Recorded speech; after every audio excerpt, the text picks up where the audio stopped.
Komando Pusat Amerika Serikat merilis rekaman baru yang diklaim menunjukkan pasukannya menyerang target di Iran pada Senin waktu setempat.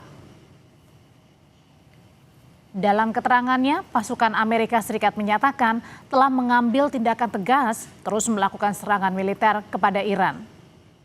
Ketegangan meningkat di Timur Tengah usai Amerika dan Israel meluncurkan operasi militer gabungan terhadap Iran. Presiden Donald Trump juga berjanji akan menghancurkan industri misil Iran hingga ke akarnya.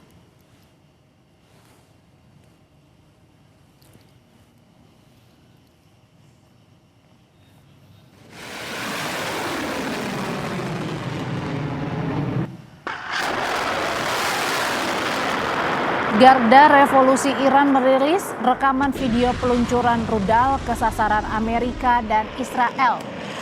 Ketegangan meningkat setelah pemimpin tertinggi Ali Khamenei tewas pada Minggu waktu setempat.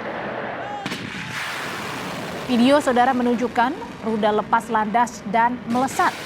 Namun lokasi peluncuran waktu dan lintasan rudalnya belum dapat diverifikasi. Dalam pernyataan menegaskan akan melakukan pembalasan.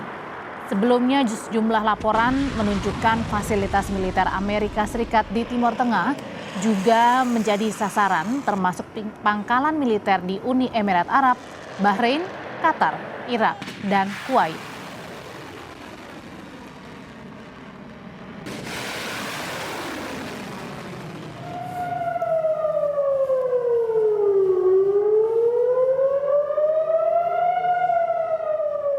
Sementara warga di Tel Aviv berlarian mencari perlindungan menyusul gelombang roket yang datang di tengah meningkatnya ketegangan dengan Iran.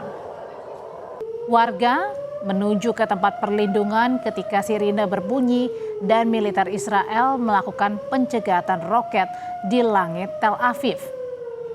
Garda Revolusi Iran menyebut telah meluncurkan lebih dari 370 rudal dan 1.000 drone ke negara di wilayah Teluk.